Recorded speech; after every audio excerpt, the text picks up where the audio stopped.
Sejam muito bem-vindos. Hoje, mais um episódio do nosso Pedincast, que é o podcast voltado para a terapia intensiva pediátrica. E se você está gostando do nosso canal, eu já vou pedir para você se inscrever, deixar um like aqui para nós, até para podermos compreender se está sendo um conteúdo produtivo, se é por aí que a gente tem que seguir. Se está ouvindo do Spotify, também segue a gente pelo Spotify. E hoje o nosso grande tema é segurança na administração de medicamentos em pediatria. E para discutir esse tema, eu tenho a honra de chamar aqui a Karine Maria Boll. A Karine, ela é farmacêutica bioquímica, especialista em infecção hospitalar, especialista em farmácia clínica e hospitalar em terapia intensiva, mestre e doutora em ciências da saúde pela UEL, docente de farmácia hospitalar e clínica, e também trabalha como farmacêutica do Hospital Universitário de Londrina e é responsável pelo Serviço de Farmácia Clínica e Informações sobre Medicamentos da Divisão de Farmácia do HU da UEL. Seja muito bem-vinda. Muito obrigada. Eu agradeço o convite. É uma satisfação poder discutir um tema tão relevante. Assim, para nós, Karine, acho que realmente é um tema que a gente teve até uma expectativa, de poder estar conversando hoje, Primeiro porque ele segue o princípio nosso, que é a questão do multiprofissional, Segundo, e acho que até assim um valor pessoal mesmo, da minha parte eu sempre valorizei muito a parte farmacológica, do tratamento em si. Não de hoje, desde a graduação, uma das minhas disciplinas que eu mais me aprofundei foi a farmacologia, E assim, e com o tempo, a gente passou a ter essa interação dentro do ambiente hospitalar, E mais recentemente, acredito que não seja tão recente ainda, mas passou-se a falar mais da farmácia clínica, ou do farmacêutico clínico. Então, acho que a nossa primeira questão é assim, talvez te dar a oportunidade de explicar o que é o farmacêutico clínico, qual é a função, quais são as principais atribuições dessa, digamos, subespecialidade dentro da farmácia. Bom, a farmácia clínica é um tema completamente rico e diversificado. Ela é uma ciência que vai trabalhar em assegurar o melhor uso possível do medicamento diante da situação clínica apresentada dentro de uma situação, que pode ser um ambulatório, pode ser um hospital, pode ser um consultório. No caso da farmácia clínica hospitalar, a gente faz isso voltado muito mais à equipe também, não só ao paciente. A assistência farmacêutica, que tem como meta garantir a otimização da terapêutica para o paciente, na hospitalar ela busca dar apoio e subsídio teórico para a equipe multiprofissional. Então, o trabalho multi ele só tende a crescer com a inserção do farmacêutico. Eu entendo que eu sou completamente suspeita, mas assim, a minha experiência no âmbito hospitalar mostra que a gente tem um potencial de sucesso elevado muitas vezes se a gente conseguir trabalhar, se organizar, se ouvir e se estruturar em grupo. Então, a farmácia clínica hospitalar ela vai trabalhar em prol desse paciente que está internado e vai fazer da terapêutica, da prescrição que o médico elabora, desenvolve e segue, e do medicamento que está sendo administrado e preparado para a enfermagem, a melhor opção possível naquele momento. Então, eu defendo essa inserção há muitos anos já. E assim, você pode até corrigir temporalmente, se não for esse o momento que realmente passou, parece que cresceu um pouco mais a especialidade, Eu percebi muito isso durante a pandemia. A impressão que a gente teve é uma presença maior do farmacêutico clínico no nosso dia a dia, Eu sei que sempre existiu, sempre houve uma rotina, Mas na nossa prática diária, a impressão que dá é que de 2019, 2020 para cá, cresceu muito a presença do farmacêutico clínico, Seja num contato telefônico, seja num contato por mensagem, num contato pessoal, muitas vezes, E uma das coisas que eu mais percebi, assim, que aumentou para nós foi a segurança mesmo, Porque muitas vezes, o prescritor, às vezes checa o que ele mesmo prescreveu, a equipe que dá assistência ao paciente diretamente também checa, mas eventualmente ainda tem uma outra checagem que é o farmacêutico, Que vai checar não só dose, mas interações medicamentosas, E o quanto que isso realmente cresceu, dentro da nossa especialidade, dentro da terapia intensiva. Os serviços de saúde eles estão tentando se especializar cada vez mais. As acreditações hospitalares vêm exigindo essa inserção e essa ampliação da assistência farmacêutica mais beira-leito. As legislações estão trabalhando para isso desde 2010. As sociedades de medicina intensiva, inclusive, são grandes fortalecedoras dessa inserção, mas ainda não tem uma regulamentação assim que está sendo cobrada de maneira severa. Então, mas os hospitais já perceberam a diferença disso. E as equipes acabam cobrando, pedindo a participação da equipe de farmácia de uma maneira mais próxima. A pandemia ela trouxe em evidência uma realidade muito complicada, porque a gente passou pela raridade ou pela escassez de alguns produtos medicamentosos, material médico também, mas ela fez a gente se reinventar e rever protocolos e parar para pensar se realmente a gente precisava daquele medicamento naquele momento e daquelas associações, o que a gente poderia fazer para tentar poupar ou priorizar, como fazer isso de maneira ética, de maneira segura para o nosso paciente, né, para a nossa população atendida. Então, a pandemia ela trouxe em evidência o farmacêutico em muitos lugares. E a nossa inserção, apesar da rotina, apesar da sobrecarga que teve no serviço de saúde, a gente acabou tomando um pouco mais à frente e pedindo voz para a equipe em alguns pontos que até então a gente ainda não chegava. A farmácia clínica, existe a subespecialidade pediátrica dentro da farmácia clínica, né? Não sei se existe. E qual que seria a proporção de farmacêutico por paciente, só para a gente compreender a dinâmica do processo ali dentro do hospital? Existe, Flávia. Existe farmácia clínica em pediatria, farmácia clínica em neonatologia, farmácia clínica em UTI, farmácia clínica em nefro. As subespecialidades da farmácia estão aumentando, da farmácia clínica também. Tem a clínica oncológica, tem algumas que estão sendo já, como desdobramento da assistência farmacêutica, estão sendo previstas. Tem algumas instituições de ensino que já estão fazendo essa pós-graduação em especialidade, mas ainda a gente, no Conselho de Farmácia, a gente ainda não tem o registro da especialidade em si. Sociedades de medicina estão estudando e mapeando os farmacêuticos que são atuantes, que são associados, e estão direcionando cada vez mais cursos, oficinas, e trabalhando nos congressos multiprofissionais. A tendência, eu imagino, que seja regulamentar isso via conselhos também. Residência não, né? Temos residência, também? Sim. Que legal, que legal.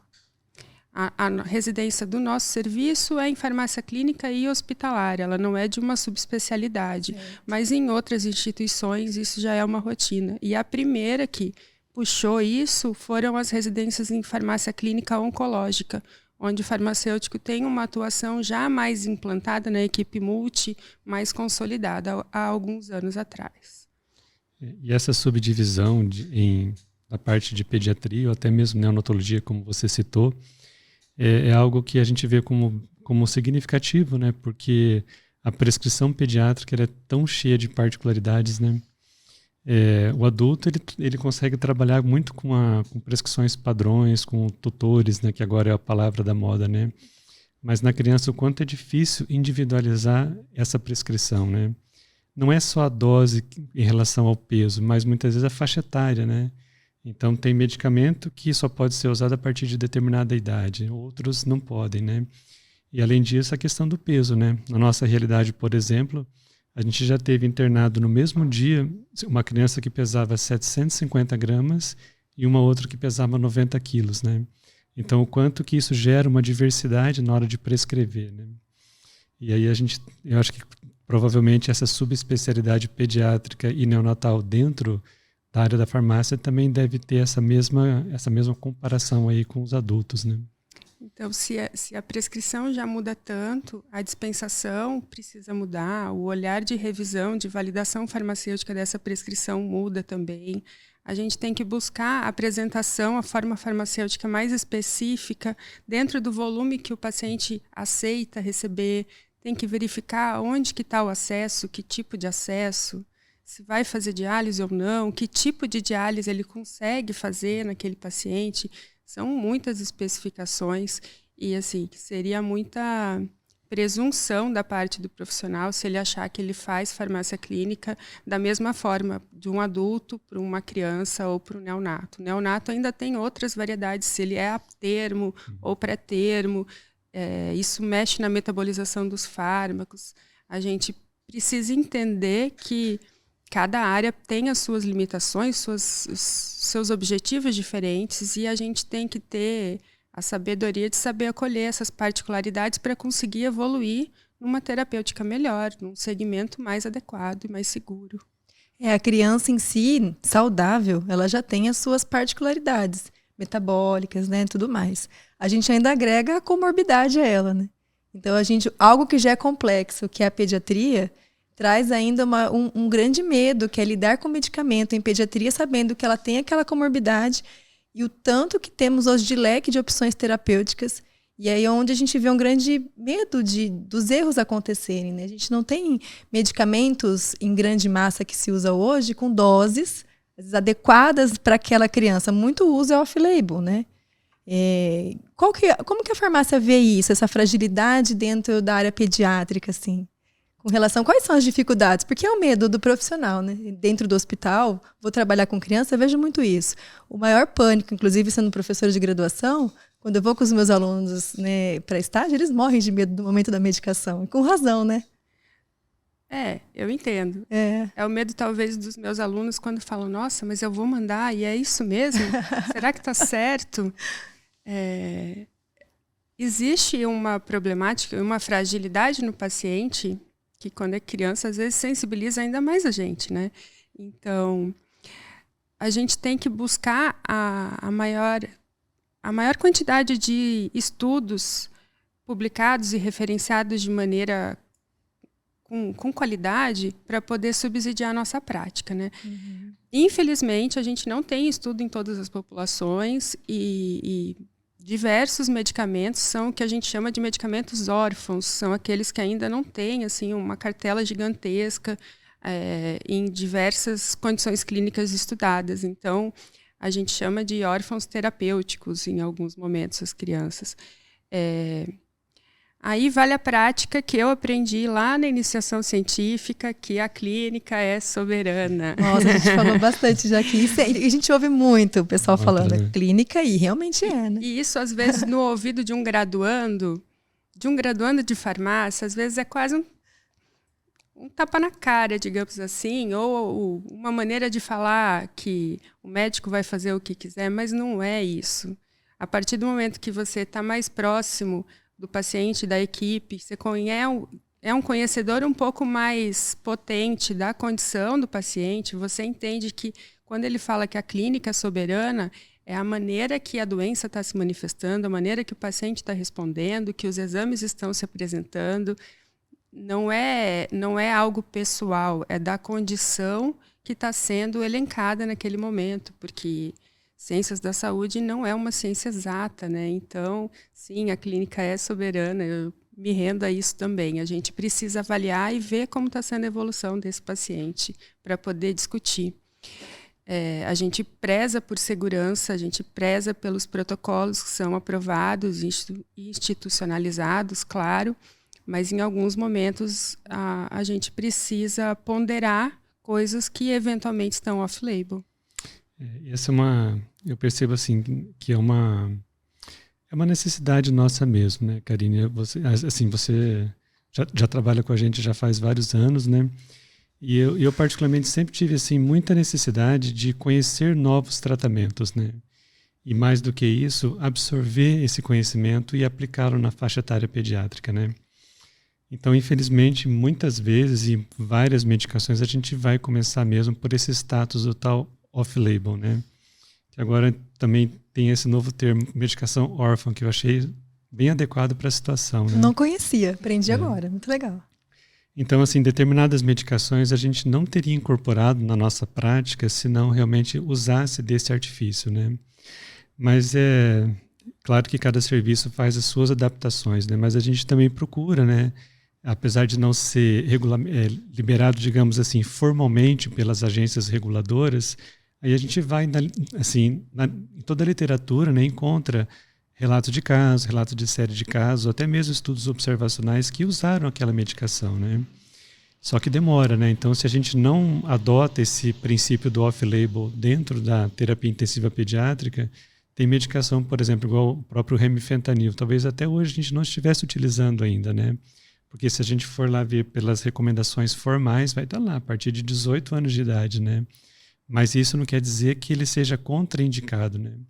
Para os residentes, eu sempre coloco aquela diferença, né? Tem medicações que são liberadas, medicações não recomendadas, porque ainda não estabeleceram a biossegurança, e tem aquela que é contraindicada. Então, foge do que é contraindicado. Analisa o que não é recomendado e prescreve com segurança aquilo que já está liberado, né? Super concordo. E assim, nessa situação de não ter o subsídio desse cartel todo de exames e protocolos regulamentados em instâncias superiores, cabe a experiência prática, cabe a experiência de outros colegas que estão publicando. A gente sabe que as coisas levam um tempo, mas que a gente tem que parar para pesquisar e se atualizar sempre. Porque realmente as agências regulatórias, às vezes, elas levam um tempo e exigem uma série de documentações para atualizar indicações que não necessariamente acompanham o progresso das condições de saúde em geral, né? A gente tem alguns antimicrobianos, por exemplo, que eles acabam liberando para uma indicação específica e que daí, depois de algum tempo, passa 1 ano, já atualiza a bula, consegue novas indicações formalizadas, mas essa formalização saiu desses estudos, desse uso supervisionado, bem acompanhado, mas a origem tem que ser testada e monitorada, né? A gente precisa se cercar disso e dar o tempo para a legislação e para a regulamentação ir se adequando. E o grande método, né, que é utilizado por esses estudos, que é o ensaio clínico, por exemplo, que vai garantir a liberação de determinado medicamento, o quanto é difícil desenvolver isso em pediatria, né? Nos adultos, eles são voluntários, em alguns países eles até recebem, né, para participar desses estudos. E na criança, para conseguir liberação de um comitê de ética, de uma comissão de ética para estudar determinado medicamento na criança, é bem difícil, né? Então a gente acaba incorporando mesmo os conhecimentos adquiridos no paciente adulto, respeitando, claro, né, se houver alguma contraindicação formal e adaptando a nossa realidade, né? Pensando assim, em termos de erros, né, indo um pouco para essa vertente, o que vocês identificam lá, né, dentro da farmácia, que vocês observam, os erros que chegam, que vocês verificam, mais frequentes? A gente sabe que na literatura existem alguns percentuais que são bem variáveis, né, conforme o tipo de estudo. Às vezes é erro na prescrição, erro na dispensação, ou erro de administração, né? O que vocês identificam de mais frágil, assim, normalmente? Nesse cenário, a gente trabalha com os problemas relacionados ao medicamento. Daí a gente tem algumas classificações. A gente vai falar que, às vezes, é identificado como erro. A gente vai falar das queixas técnicas, quando existe algum problema vinculado à qualidade do produto que está sendo dispensado.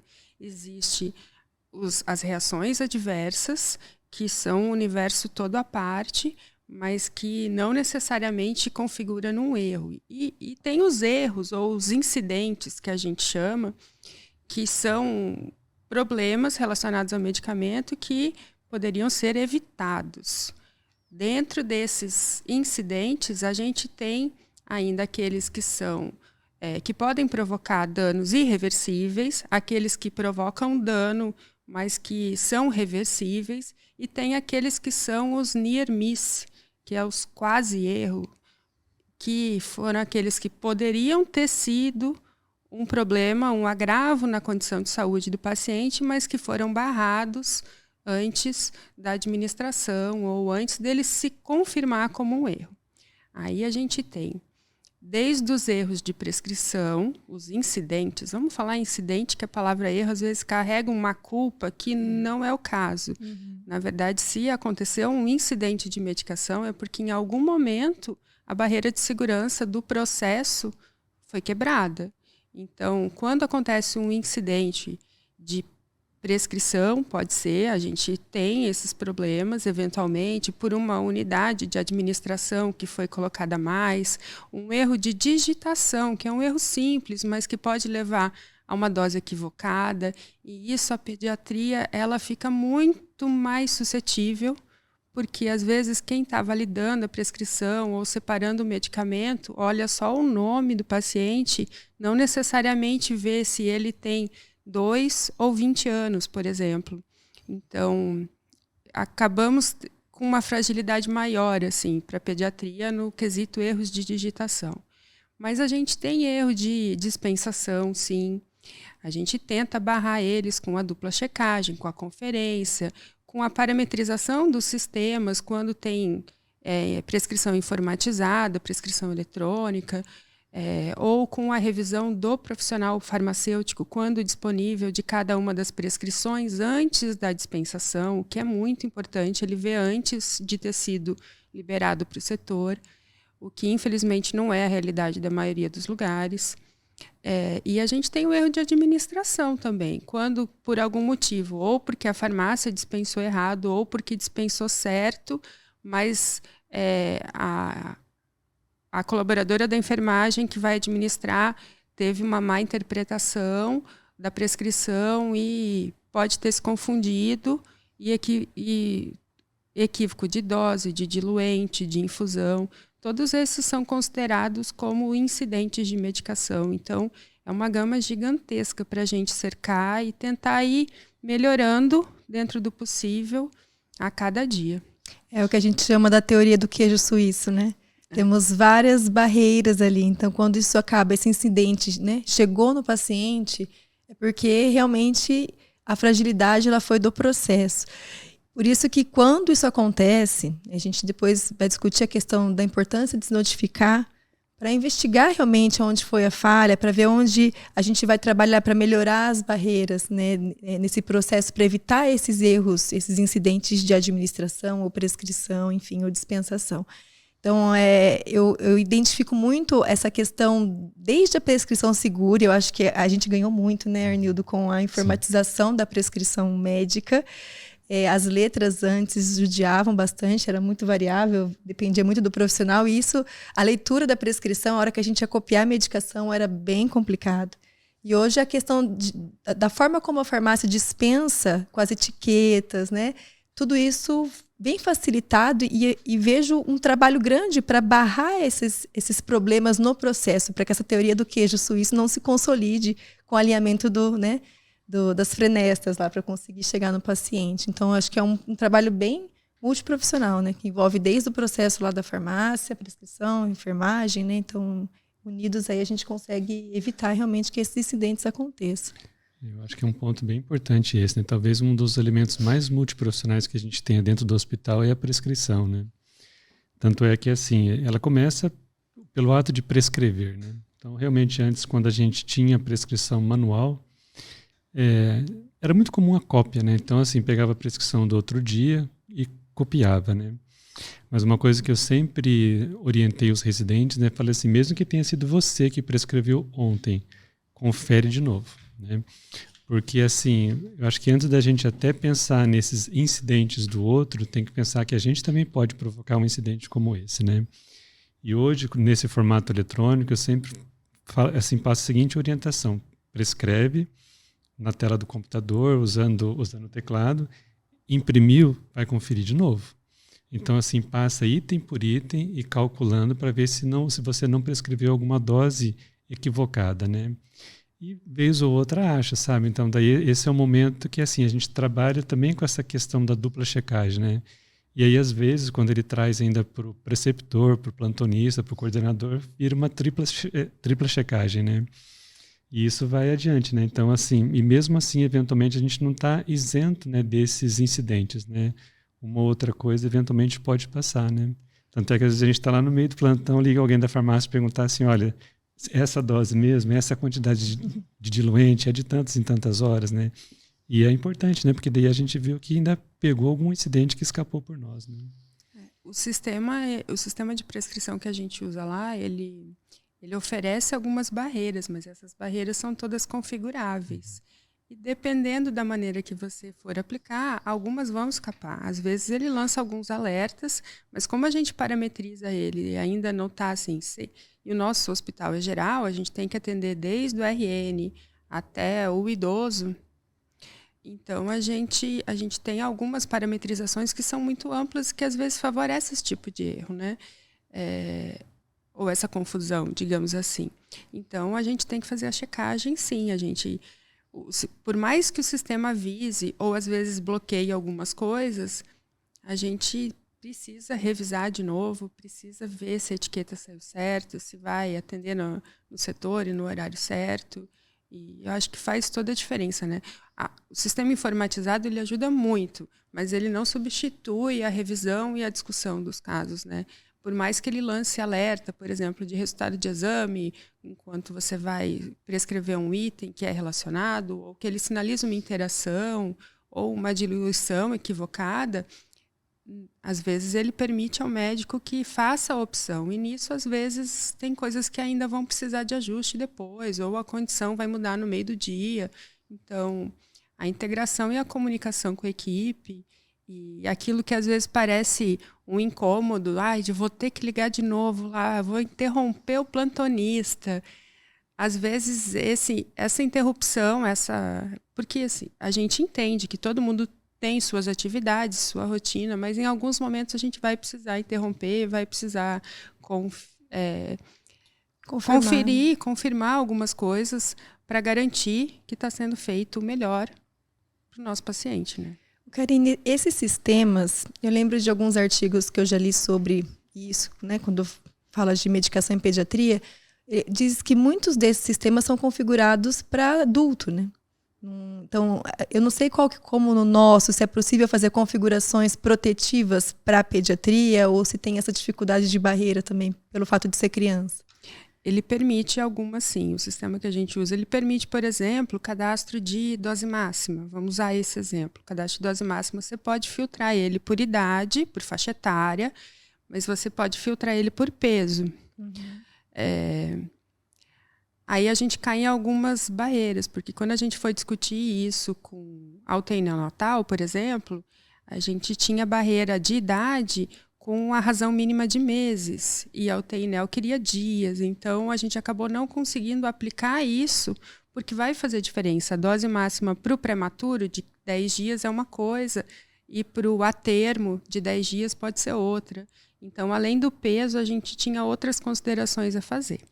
A gente consegue bloquear por setores, por exemplo, impedir que um setor de pediatria prescreva uma apresentação de 100 ml de Propofol, por exemplo, porque na prática o uso dessa apresentação na pediatria vai ser rara ou inviável. Isso a gente consegue fazer. Na verdade, o sistema ele veio como uma página em branco para a gente. E a gente, no processo de implantação, a gente foi configurando e parametrizando cada uma das ferramentas que está lá. Dose, via, diluente, a gente libera por produto quais os diluentes são compatíveis. Nós temos hoje, em medicamentos, mais ou menos 1.500 itens entre padronizados e não padronizados. Agora, você imagina calcular 34 parâmetros de cada um dos medicamentos para esses 1.500. Aí tem aqueles que são obrigatórios, por exemplo, não se consegue prescrever um medicamento que não tenha as vias habilitadas cadastradas. E tem aqueles que são desejáveis, por exemplo, esse de dose máxima ou de diluente, porque não necessariamente todos os medicamentos vão ser diluídos. Mas é um trabalho de formiguinha que a gente vai construindo. A gente não tem, por exemplo, um setor específico de cadastro. E mesmo que a gente tivesse, antes da gente sair cadastrando tudo lá, a gente tem que ter o acordo com a área clínica daquilo que a gente vai poder bloquear, fechar ou não. Porque, por exemplo, uma dose máxima de sulfato de magnésio para uma criança ou para um adulto pode ser de 10 ml, por exemplo, por quilo. Estou chutando, tá? Mas um adulto com sulfato de magnésio pode usar 30 ml por dia. Mas se for uma gestante que precisa ser sulfatada, ela vai usar muito mais que isso. Então, como depende muito da condição, não necessariamente aquilo que a gente vai limitar como máximo vai ser protetivo para os outros pacientes. Então, é uma conversa difícil e a gente não tem como barrar ou tolir inadvertidamente. Então, primeiro a gente busca o consenso com as áreas para não impactar de maneira negativa, para que continuem usando a prescrição como uma ferramenta de segurança, como um parceiro na atividade diária do prescritor, e que a gente, aos poucos, vai consolidando essas ferramentas sem impedir a prática segura de todas as áreas possíveis, porque num hospital geral, a gente tem um público muito diferenciado, muito diversificado. Eu percebo muito esses alertas do sistema quando a gente interna uma criança que precisa usar a solução salina hipertônica. Aí entra lá aqueles 80 ml de NaCl a 20% e realmente ele não impede a prescrição, ele só coloca o alerta lá que ultrapassou a dose máxima diária, né? Mas eu acho que assim, além da segurança, Karine, eu vejo que esses, não digo bloqueios, né, mas essas especificações, elas são educativas também, sabe? Eu já vi, por exemplo, residente assim, dar um retorno de falar assim, olha, agora eu sei que a fenitoína só pode ser diluída com soro fisiológico, porque ao tentar diluir com soro glicosado não existe essa opção. Ou mesmo o nitroprussiato de sódio, a pessoa pode até querer diluir ele com soro fisiológico, não vai ter essa opção, né? Então, com o tempo, eu acho que até para o médico prescritor, para o residente que vai fazer a prescrição, ele tornou-se algo educativo também, né? Então, ele aprende ali que algumas limitações, algumas restrições, elas não podem ser burladas, digamos assim, né? Porque segue uma recomendação formal mesmo. Né? Isso vai mudando, né? De acordo... Alguns medicamentos são clássicos, mas tem alguns que são variáveis de acordo com aquilo que a gente tem disponível no hospital no momento. A diluição, estabilidade, isso reflete às vezes em tempo de infusão.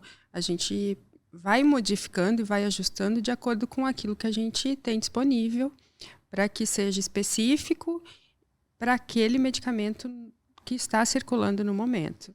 Então, em alguns momentos a gente vai ter que falar que, olha, esse meropenem não pode ser infundido em 3 horas, porque a marca que a gente conseguiu comprar não tem estabilidade garantida e isso pode cercear a infusão. Então, vai ter impacto. E com diluente isso acontece também. Com via, a gente vê bastante alguns medicamentos que perdem a liberação para algumas vias específicas, como já aconteceu com a clorpromazina, com o Aldol. Então, a gente teve que fechar ou liberar sob acordos e notificar as áreas que mais prescrevem para eles estarem cientes da mudança que teve na regulamentação. E acho que um adicional, já que a gente falando, além da pediatria, a terapia intensiva mesmo, porque a quantidade de medicamentos que as crianças utilizam é muito, né? Então, quanto maior essa gama, essas opções, maior o risco de eventuais incidentes nesse processo.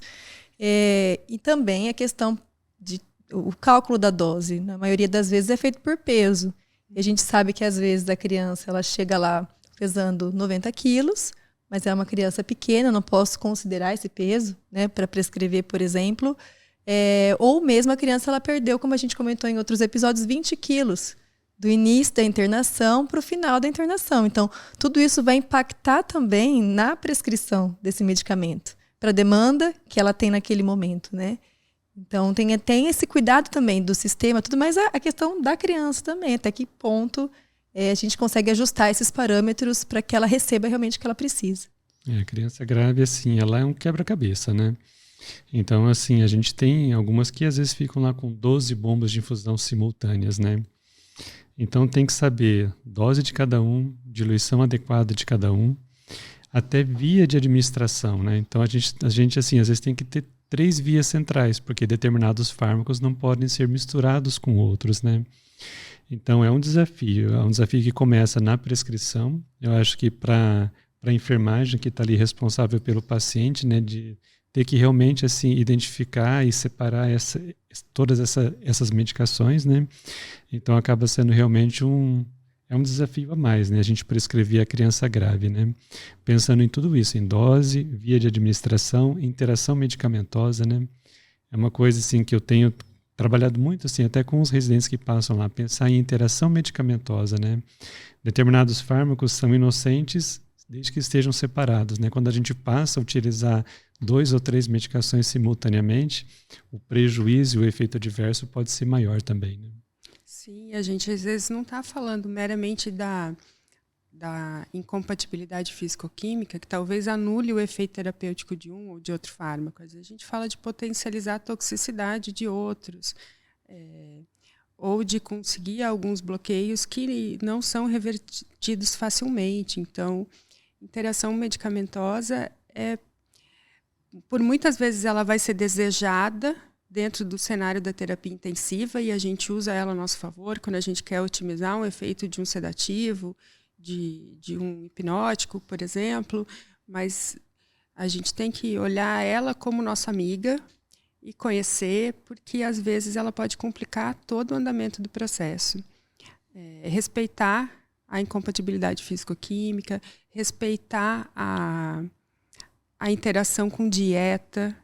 Às vezes, o simples fato da gente conseguir pausar a dieta antes da administração, fazer a lavagem da sonda adequada antes e depois de retornar à dieta no momento adequado, já faz uma melhora na resposta tão gigante.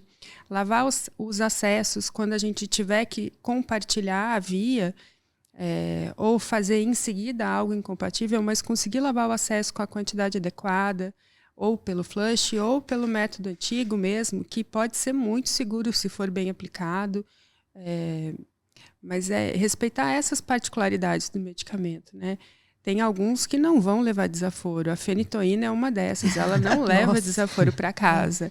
Ela é uma a Vanco também. A Vanco também, é uma briguenta lazarenta. E assim, ela ainda deixa rastros. Se, por exemplo, fizer administração concomitante da Vanco com o meropenem, que muitas vezes é o esquema que está indicado, que está referenciado pelo pré-empitivo ou guiado mesmo por cultura, mas se você fizer a infusão dos dois ao mesmo tempo, às vezes você aumenta o risco de lesão renal muito mais do que ela sozinha, por exemplo.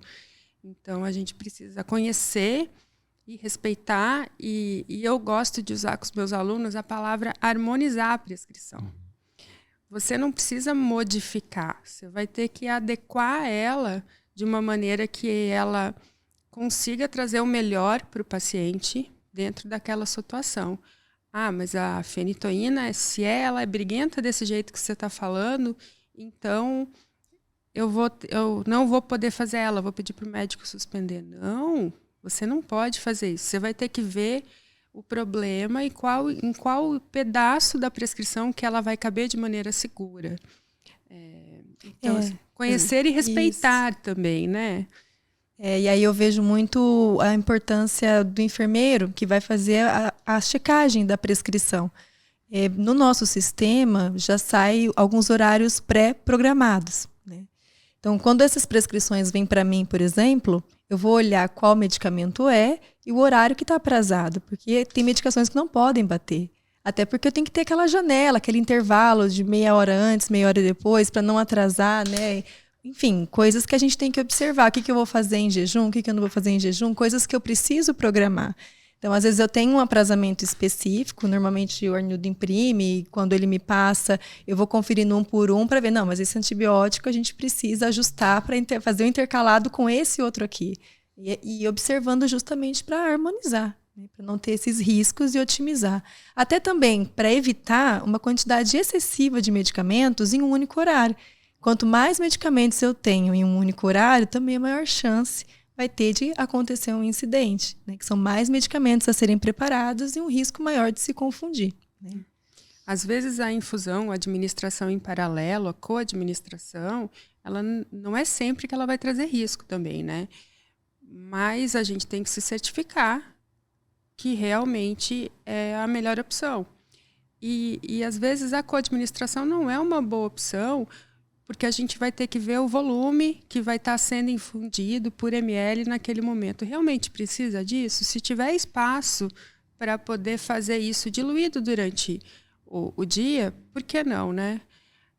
Algumas outras coisas, por exemplo, como no paciente que já está deglutindo ou que vai fazer administração, aquilo que pode ser evitado durante a madrugada para deixar o paciente num ritmo mais fisiológico, circadiano possível, né? Para tentar preservar um pouco de sono num ambiente que já prejudica tanto o ciclo circadiano do nosso paciente, né? Então, alguns ajustes que às vezes a gente pode fazer e a enfermagem vai ter o olhar para ver essa programação de uma maneira completamente especial, porque alguns procedimentos que vão ser feitos durante o dia não estão na prescrição, né? E quem vai conduzir essa orquestra toda ali é a enfermeira ou o enfermeiro que vai estar administrando e pontuando, além dos procedimentos, os encaminhamentos, os exames, a administração do medicamento também. E a importância de ter os protocolos, né, Karine? Porque são muitos medicamentos. Então, é o que você falou. Às vezes, a aquisição é de uma outra marca. Então, esse conhecimento ele é muito dinâmico, né? E aí eu vejo o quanto vocês, né, do setor de farmácia são acessíveis. Porque muitas vezes eu tenho que ligar para tirar dúvida. Né? Eles falam, meu Deus, eu não estou conseguindo encontrar. Vou ligar lá e vocês ajudam. Não, isso pode fazer isso, não pode fazer aquilo. Porque são muitas informações para a gente conseguir, às vezes, memorizar. É sempre importante ter um material para ser consultado ali no seu setor, ou ter essa linha de acesso rápido, né, com um profissional farmacêutico. Isso ajuda muito a conduzir com mais segurança esse processo do preparo e administração, né? Mas não é só você não. Eu várias vezes mando as mensagens lá para a gente perguntar assim, dúvidas que a gente às vezes tem dificuldade mesmo de encontrar, né? Eu vejo assim, Karine, eu acho que uma coisa que como eu disse no começo, né, eu sempre valorizei muito a farmacologia, né? Não sei se pelo fato de eu ter vindo de um sistema de ensino que não era o PBL, né? Então eu me lembro bem que no terceiro ano de faculdade nós tínhamos a disciplina de farmacologia, né? Era a professora Lilian, muito severa, rigorosa, né? E assim, metade das pessoas reprovavam nessa disciplina, né? Mas acho que foi quando me despertei assim para saber, não, essa área eu tenho que conhecer. Tanto é que assim, não fui de comprar muitos livros, né? A gente tinha biblioteca, mas um livro que eu fiz questão de ter era o Goodman, né? Porque foi meu livro de cabeceira ali, né? E até hoje eu trago muito isso, sabe? Eu acho extremamente importante conhecer a farmacologia da medicação, assim, do processo de funcionamento, né? Só para ter um exemplo assim, recente, porque a gente às vezes vai fazendo as coisas meio que no automático, né? Aí teve um dia, a gente estava lá no HR, tinha uma criança que tinha internado por uma taquicardia supraventricular, né? Então, tá bom, estava usando a mildarona, né, para tratar a doença de base. Aí a criança agitada. Ah, tudo bem, está agitada, então coloca o Precedex. Aí no meio da história ela fez uma infecção e começou com quinolona. Então, de repente, a gente tinha quinolona, dexmedetomidina e tinha mildarona. Ou seja, a chance dessa criança fazer um bloqueio atrioventricular era imensa, né? Aí falou assim, não, espera um pouquinho, vamos rever tudo isso aqui porque a gente vai ter que modificar isso. A mildarona fica, o resto tem que sair. Vamos atrás de outras alternativas, né? Porque a gente vai só prescrevendo e não vai se atentando ao que ela já recebe. E as medicações interagem, né? Então essa questão da interação medicamentosa ela é perigosa, né? É o que você disse, né? Separadamente eles não são tão agressivos assim, mas quando juntam, né, formam ali um grupo coeso e muito nocivo, né, para a saúde do paciente. Tem algumas situações assim, né? A indicação ela é causada por uma condição específica, mas no cenário do paciente e da terapêutica que está sendo aplicada, ela vai tomar um caminho que tem que ser ajustado, né? Não necessariamente vai ser a melhor opção, apesar de ser o protocolo. Nesse caso, se a mildarona não sairia, então a gente ia ter que partir para uma segunda opção de antibiótico terapia, por exemplo, sem prejuízo no controle da infecção, mas de uma maneira mais segura para tentar inibir complicações muito maiores, que às vezes são potenciais, não necessariamente vão acontecer num prazo específico, mas a gente precisa considerar que se estão relatadas, a gente não duvida delas, digamos assim. E a gente acompanha muitas interações que poderiam ser evitadas às vezes. O ideal seria que a gente conseguisse revisar, evoluir e e passar a visita discutindo esse tipo de situação, de interação medicamentosa, incompatibilidade físico-química, com a equipe todo dia de todos os pacientes, né? A gente acaba não conseguindo fazer isso e trabalha com estratificação de risco ou sob demanda das clínicas, né? Então, as clínicas que já conhecem o serviço, que já conhecem o nosso trabalho, ou que têm dúvidas específicas, acabam nos procurando pelo ramal, pessoalmente, pelo celular da farmacêutica ou de algum residente. A gente acaba estabelecendo esses contatos e vai corroborando com o processo. Mas todo o cenário muda com, às vezes, um medicamento inofensivo. Um outro exemplo que eu podia dar é que a gente teve no pronto-socorro, algum tempo atrás, uma paciente com azitromicina em uso, estava bem indicada, estava respondendo bem, estava no penúltimo dia de tratamento, aí fez uma náusea, recebeu um Plasil e acabou tendo uma parada, porque fez prolongamento do QT e fez uma complicação gravíssima. Aquela que já estava quase indo para casa, acabou tendo que ficar internada mais tempo. Então, a gente prolongou a internação, complicou a situação, por não respeitar as particularidades de interação do medicamento. Eu só lembro que esses efeitos adversos, embora eles sejam considerados raros, né, eles são tratados de maneira muito severa pelos órgãos de regulamentação, né. Há poucos anos atrás, nós tivemos, por exemplo, a gatfloxacina, né, que o laboratório, o dono dela, gastou, sei lá, milhões de dólares para conseguir isolar toda a medicação, conseguir lançar a medicação no mercado. Poucos anos depois, ela simplesmente foi retirada do mercado, né? Exatamente por esses efeitos adversos que são raros, mas são fatais, né? A cisaprida, né? Eu sempre digo assim, nunca existiu um procinético tão bom quanto a cisaprida, né? Mas perdeu a vez no mercado. Por quê? Porque ela mostrou efeitos adversos graves, né? Então, a medicação, ela não basta ser boa, ela tem que ser segura, né? Então, quando ela escapa por esses ramos da insegurança, ela pode até, inclusive, ser retirada do mercado, né? A gente, voltando para a ciência, a gente volta lá para o consenso de Granada. E, assim, uma das coisas que a gente tenta revisar na terapêutica, né? Perguntar para cada um dos itens prescritos: necessário, seguro e eficaz.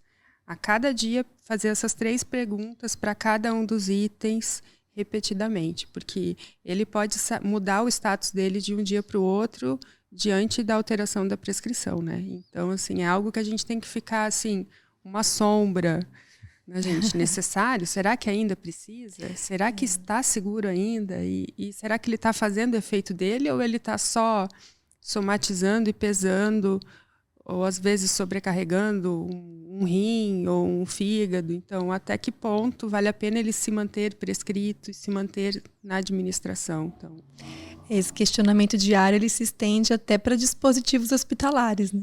Então, quando a gente quer prevenir infecção hospitalar, está com catéter lá, vesical. Precisa? Ainda é necessário? Então, a gente se questiona para tudo, né? Quando fala em questões hospitalares.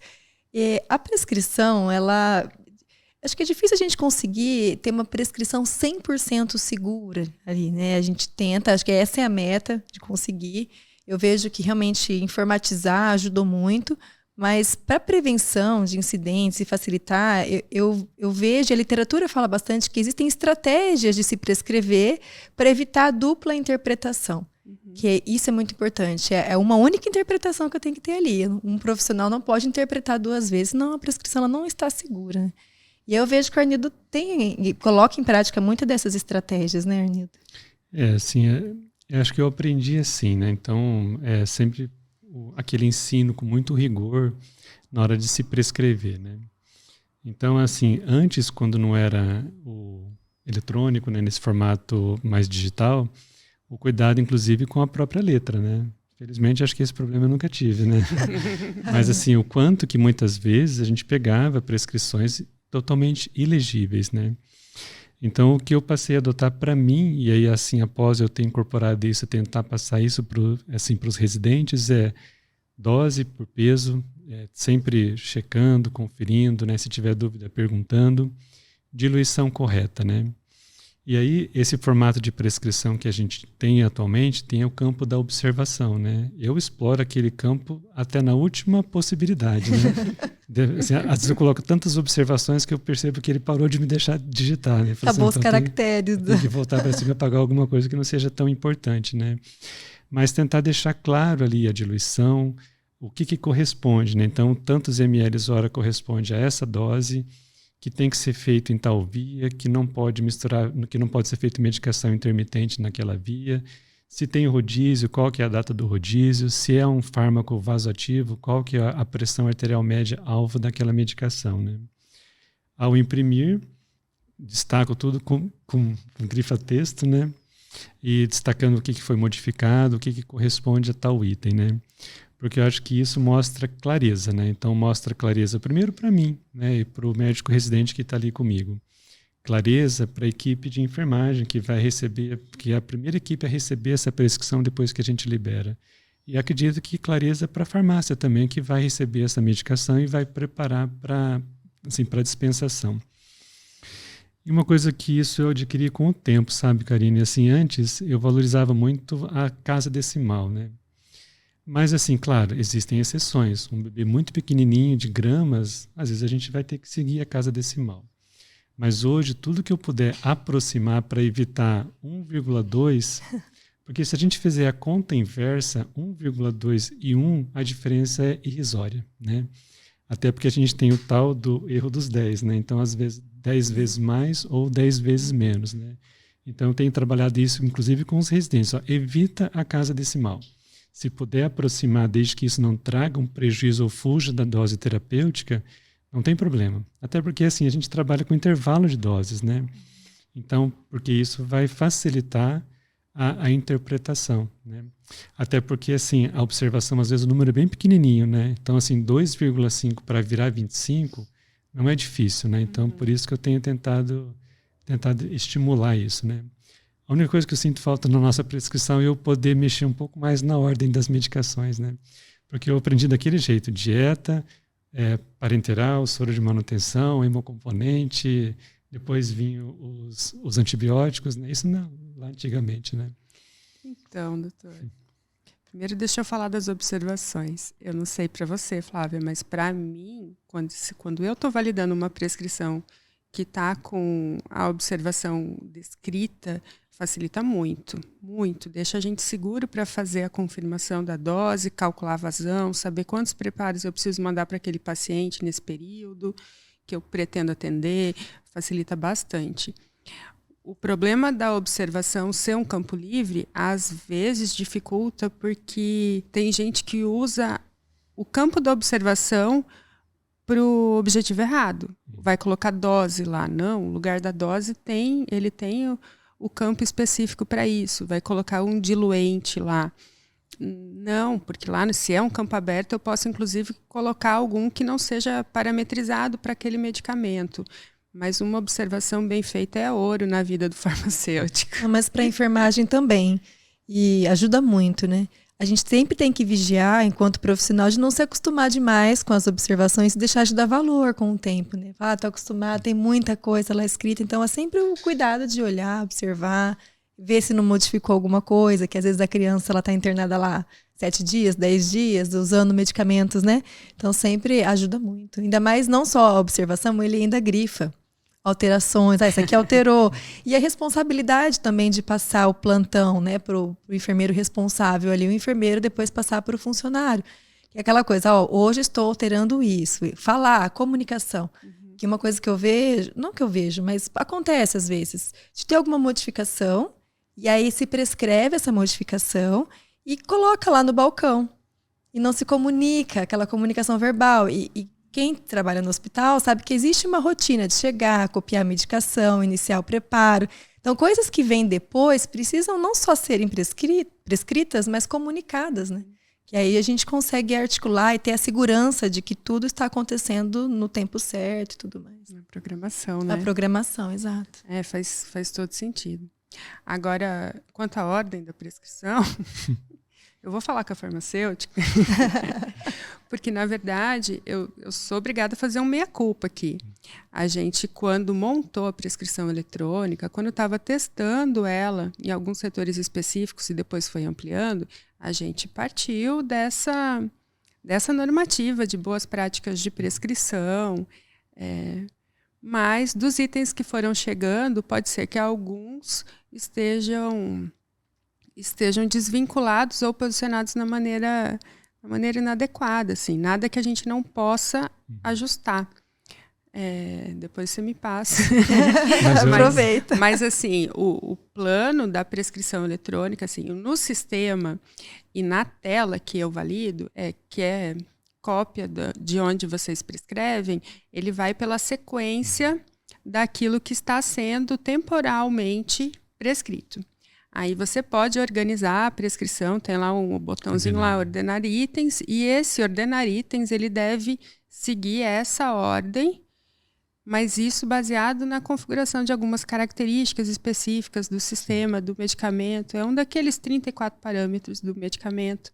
E se tiver, assim, a gente pode ajustar, até porque às vezes está sendo usado para indicações diferentes e a gente tem como melhorar isso, mas tudo apesar de ser eletrônico, tudo é configurado por pessoas, né? Então, a gente pode ir arrumando isso, sim. Eu aprendi um subterfúgio, né? Porque assim, olha igual. Na hora de imprimir, assim, uma folha só dieta. Aí é verdade. Nunca verso. Mas fica um livro, viu? Fica um livro. Tenho pavor de ver verso de prescrição, porque assim, às vezes eu tenho medo de não olhar o verso, né? Aí numa folha vai só os intermitentes, na outra folha vai só os contínuos, na outra folha vai só os cuidados, né? Porque daí fica assim, visualmente, eu me sinto mais seguro, né? De ver as medicações distribuídas assim por prioridade, né? E a gente se acostumou. Acho que quando foi implantado era muito diferente. Muita página, a gente não sabia muito como articular na nossa forma. E essa sistemática ajudou bastante, porque fica bem separadinho, conseguimos visualizar, então isso ajuda bastante. O botão ordenar, ele ajuda bastante também, porque pelo menos assim, ele vai ordenar o que é intravenoso com intravenoso, o que é por via digestiva com o que é por via digestiva. Né? Esse é um dos filtros que tem. E primeiro ele filtra, a gente tem um filtro que é por via de administração e outro filtro que vai ser por classe terapêutica ATC dos medicamentos. Talvez algum desses esteja furado, provavelmente o ATC. Mas tendo treinamento, conhecimento da rotina de trabalho, se toda a equipe estiver orientada, é muito mais fácil, né? Sim. Muito mais fácil. E uma coisa muito legal que eu acho na questão da informatização, vai ter uma alteração, não é mais aquela alteração manual, ou rasura, enfim. Suspende o item todo, se prescreve de novo. Então, uma segurança a mais, né? Sim, Foi um ganho isso também.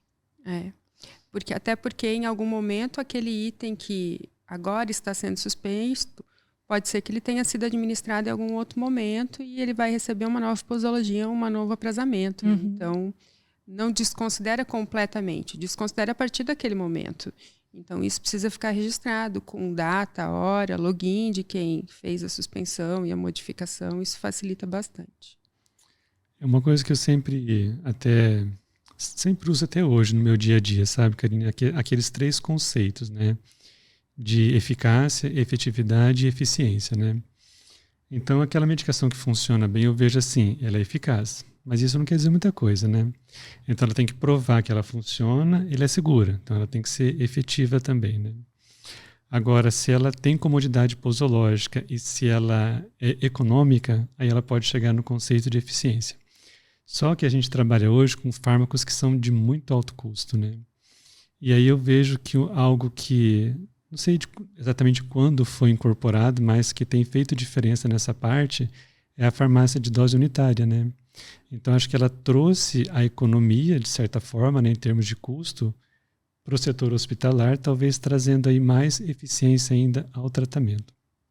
A ideia da dose unitária, que é uma central de mistura intravenosa, ela, assim, o que fomentou ela sempre foi a pediatria, né? A pediatria, ela sinalizava a necessidade de um aproveitamento melhor dos recursos que a gente tem, que são limitados, afinal de contas, trabalhamos num hospital público, com recurso público ilimitados. E além disso, do aproveitamento, a gente precisa padronizar e garantir segurança da administração. E entender que, a partir do momento que a farmácia assume a diluição e o preparo de um medicamento, ela não está querendo tomar conduta da enfermagem, ela está querendo liberar a enfermagem para outras atividades e compartilhar a responsabilidade em cima da administração, né? Então, realmente é um trabalho de equipe. A farmácia, nosso serviço de dose unitária, ele se instalou já faz alguns anos. A gente está com menos de 10 anos de atividade ainda e a gente tem mudado o nosso perfil de produção de acordo com a necessidade do hospital. Nesse momento, a gente faz sedação, faz algumas drogas intermitentes de opioides. A gente atende antimicrobianos em dose ajustada, principalmente, aí já aproveita e já faz o segmento do ajuste e da terapêutica baseado no ajuste renal dessas doses e desse preparo, controlando o volume de infusão e data de aprazamento para aqueles que principalmente não necessariamente vão ser administrados a cada 24 horas. Aqueles que têm posologia maior que 24 horas são seguidos por ali e controlados pelo serviço de dose unitária também em alguns itens. Mas a gente trabalha bastante com antimicrobiano de alto custo, hoje para pediatria, com a intenção de poder ampliar isso para a parte de analgosedação também, para as unidades pediátricas e neonatais. Isso é um projeto que a gente está trabalhando para poder fazer de uma maneira bem estruturada. Mas a gente consegue resultados gigantescos. Assim. Se a gente for olhar números, economia em reais ou em doses aproveitadas, que pode significar mais pacientes atendidos, a gente tem números muito positivos. É um serviço que hoje acaba sendo destaque para outros hospitais e a gente pretende fazer disso uma inserção cada vez maior e mais segura para todo mundo do hospital. E trazer a importância da articulação, da comunicação, né? Quando a gente fala em medicamentos de infusão contínua, ainda mais se é da analgesia, às vezes altera a vazão, a programação era terminar em 24 horas, vai terminar antes. Então, a gente entende também que essa comunicação sempre ela vai ter que ser fortalecida, né? Nesse processo para... E aproveitando até o gancho, como que a farmácia lida com os medicamentos de alta vigilância? A gente tem alguns cadastros específicos que são cobrados da gente pela vigilância, pelo conselho, para poder fazer um monitoramento maior desses medicamentos, né? A farmacovigilância, entre as diversas atividades que tem, ela prevê isso, que a gente monitore mais de perto alguns itens específicos. Vão ser aqueles que potencialmente podem oferecer um maior risco por ter janela terapêutica estreita ou por ser de uma via de administração muito exclusiva, ou de ser de administração diferenciada no quesito diluição. Então, a gente tem uma lista que é feita em paralelo com a gerência de risco e a gente vai atualizando e notificando. Esses itens, quando forem prescritos, eles vão ser sinalizados como alta vigilância. Na impressão da prescrição, ele vai ter lá uma tag para sinalizar isso na impressão também. A gente tem... Se for algum medicamento que tem mais de um nome parecido, a gente vai usar a ferramenta do Tolman Letters para diferenciar maiúsculas e minúsculas, para chamar atenção para os possíveis nomes parecidos também. E a gente, na identificação da unitarização da farmácia, a gente carrega a tarja vermelha também. É uma maneira a mais de chamar atenção para a equipe. Olha, dá uma olhadinha a mais nesse item aqui, confere só mais uma vez, vê se tem algum alerta ou alguma observação.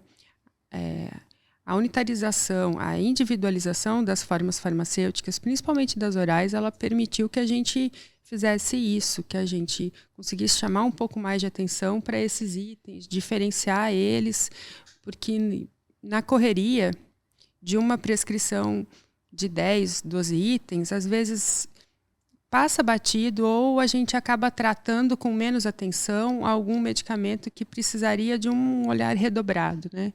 Então, tem que ter rotinas especiais, tem que ter conferências dobradas, tem que ter o armazenamento nos setores em lugares diferenciados, sinalizados como alta vigilância, porque é natural. Às vezes, a embalagem está com uma identificação que às vezes não está tão legível, o ambiente está com uma iluminação que não é favorável, o funcionário está cansado porque está saindo do segundo plantão seguido, então pode estar um pouco mais desatento.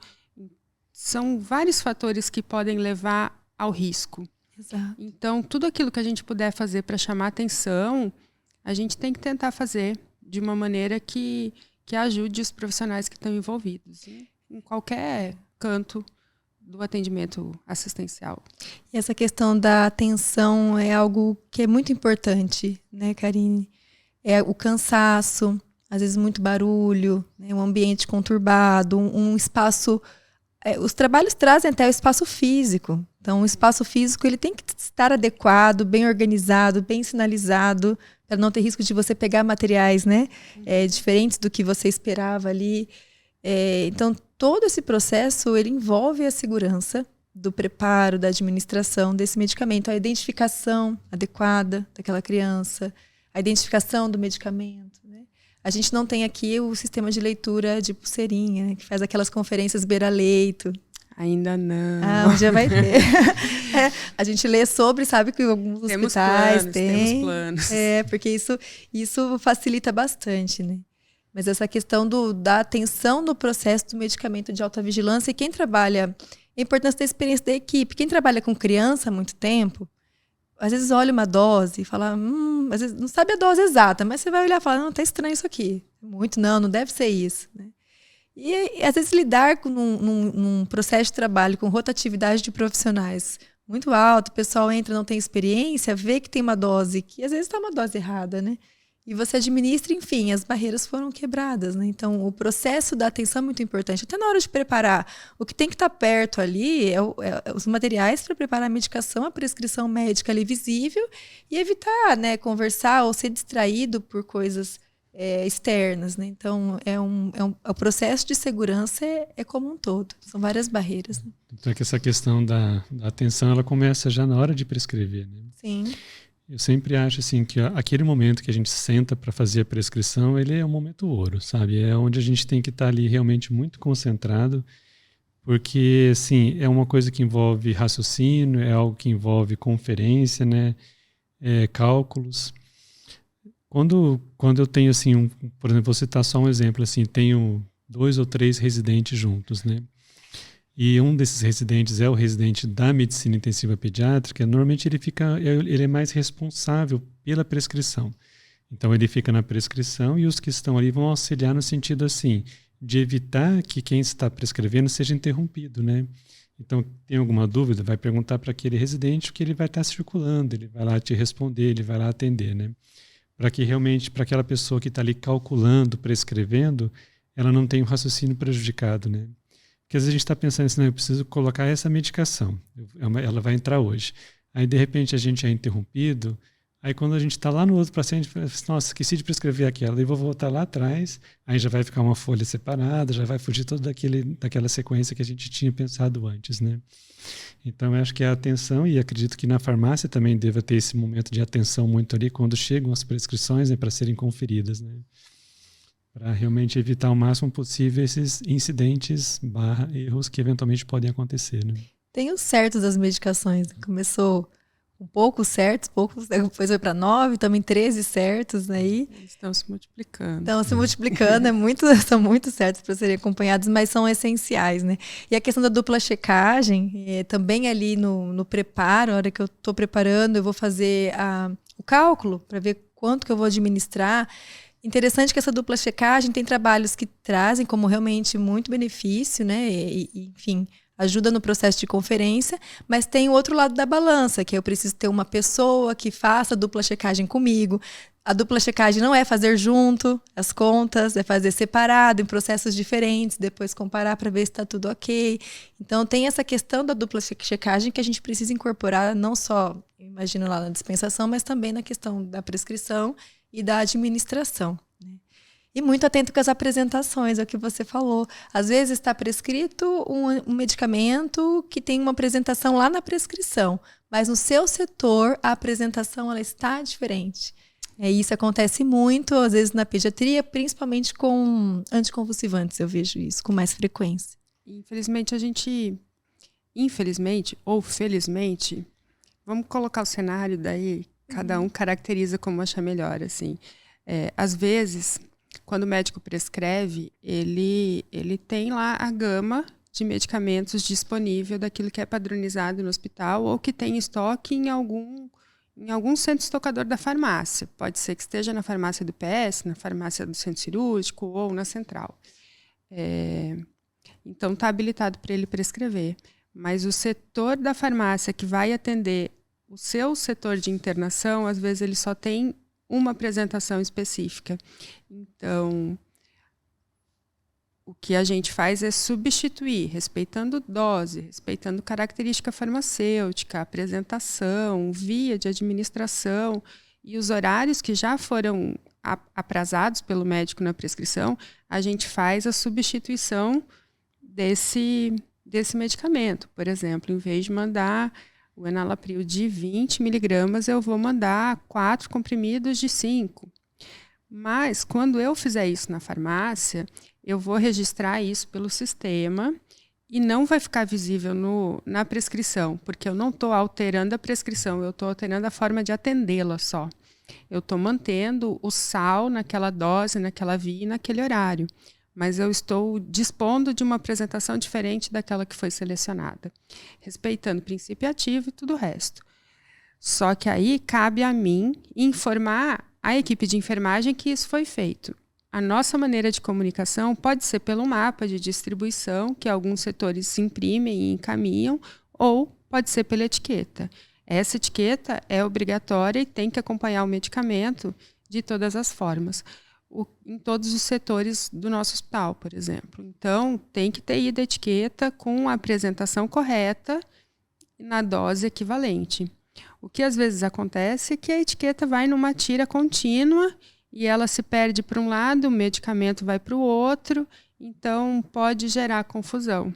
Mas, em teoria, tem que estar identificado corretamente o que está sendo dispensado e jamais ter que alterar a dose ou a apresentação.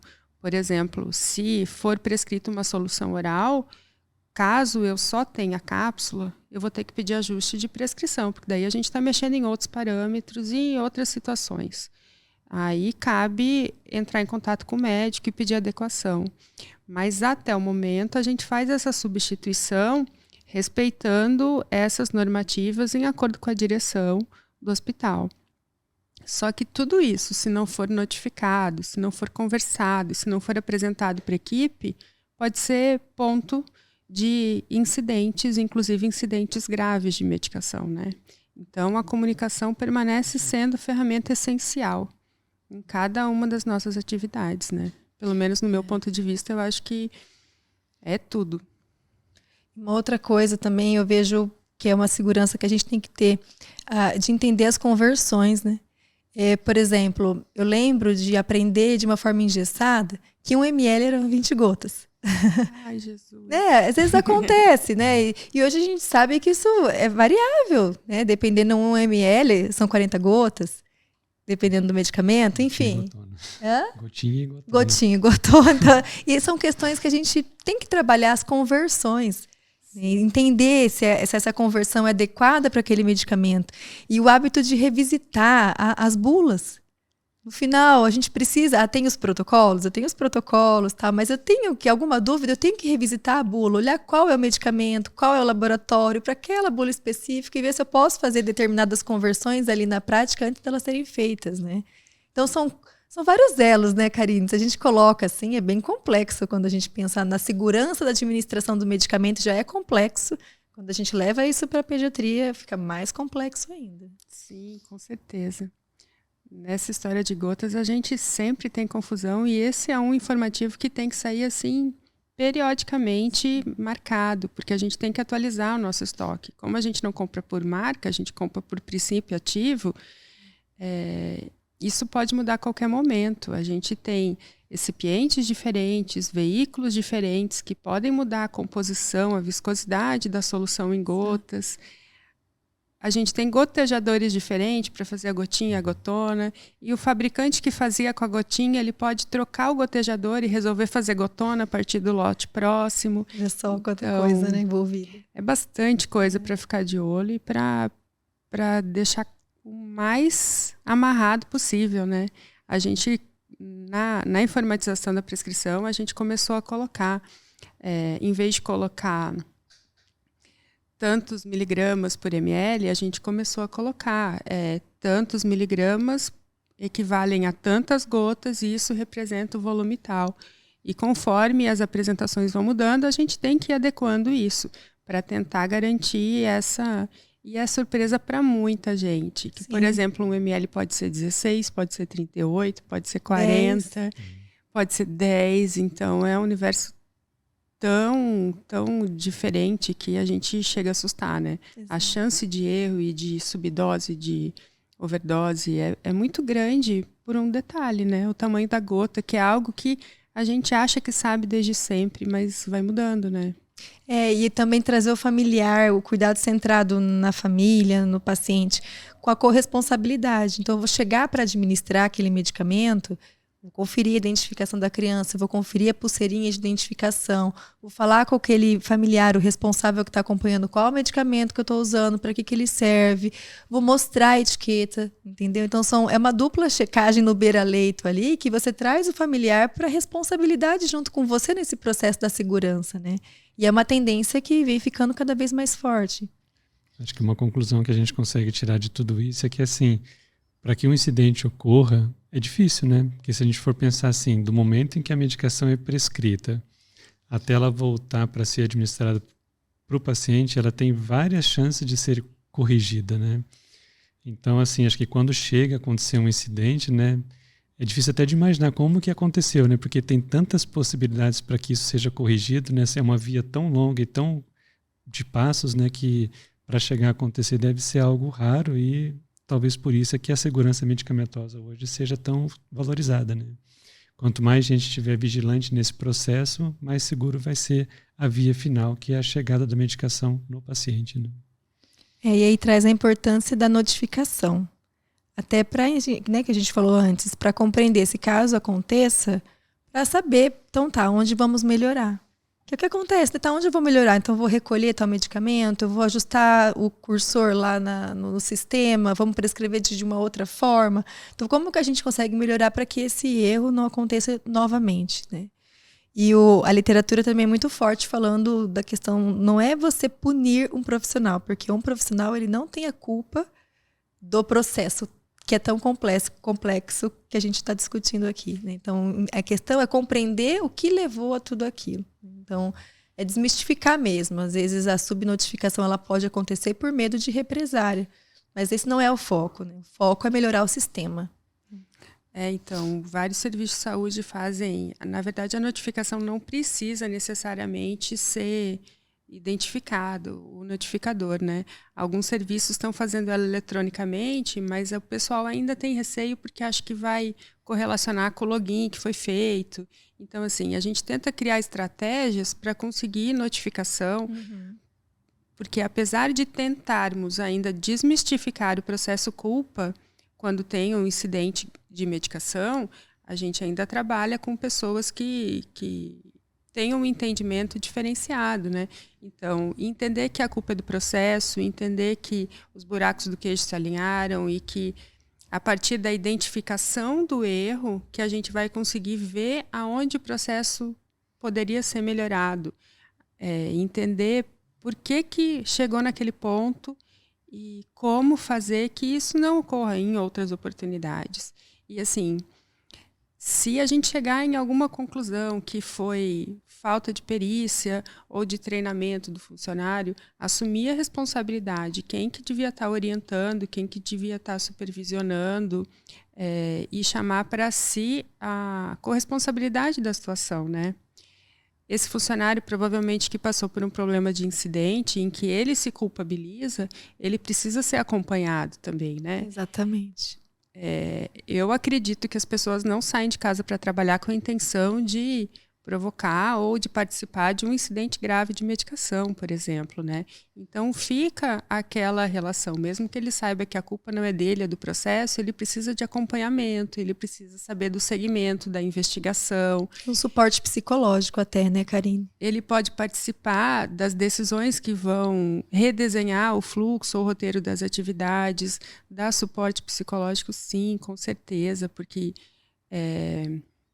a gente não somos sabe fragilizados o grau, pela situação, né? Sim. Então, para a pessoa se sentir segura para voltar à atividade, ela tem que ter isso bem resolvido, né? Então, faz muita diferença. Hoje, quando a gente fala em gestão de risco, a gente fala muito de dar o feedback para as pessoas envolvidas e deixar elas participar, dentro do possível, da estruturação, para ela conseguir recuperar a segurança em reassumir as atividades, né?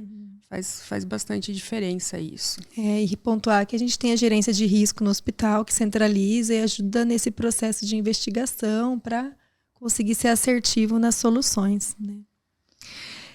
Karine, assim, que melhoras são necessárias hoje, pensando numa perspectiva final, assim, hoje, para a gente melhorar a questão de segurança para a administração em pediatria, de medicamentos, eu precisaria do que para melhorar? Eu vou ser obrigada a puxar a sardinha para o meu lado, hein? Assim, olhando a realidade que eu visualizo do hospital, da minha rotina, do meu dia a dia, eu vejo que hoje a gente tem uma equipe de farmacêuticos muito aquém do que qualquer legislação pede. A gente fala em um técnico de farmácia para cada 10 leitos. A gente fala em um farmacêutico hospitalar para cada 50 leitos. No caso de atividades clínicas sendo desenvolvidas, seria um farmacêutico para cada 30 leitos. E quando a gente fala de terapia intensiva, seja ela qualquer público que seja, as recomendações elas não extrapolam um farmacêutico para cada 15 leitos. Nessa situação, a nossa realidade está muito aquém. Então, assim, a gente percebe que as ferramentas existem, as rotinas estão ali para ser desenvolvidas, para ser mantidas, mas, infelizmente, a gente não consegue efetivar de maneira íntegra cada uma delas, né? Então, eu acho que se a gente conseguisse um aporte de recursos humanos assim qualificado, a gente conseguiria melhorar bastante a parte de segurança de medicamento. Não tem como a gente conseguir passar visita em 96 pacientes de UTI em um dia. Eu não consigo ver exame, evoluir e fazer intervenção nesses 96 pacientes, assim. E se algum dia eu conseguir, com certeza eu vou estar fazendo bem mal feito. Pode desconfiar se eu falar que estiver fazendo, né? Então, mesmo usando os relatórios que o sistema me gera, fazendo as estratificações, tem coisas que a gente vai conseguir ver acompanhando o beira-leito. Então, hoje a gente está distante disso, né? Além de uma estrutura física que se adequa às condições legais,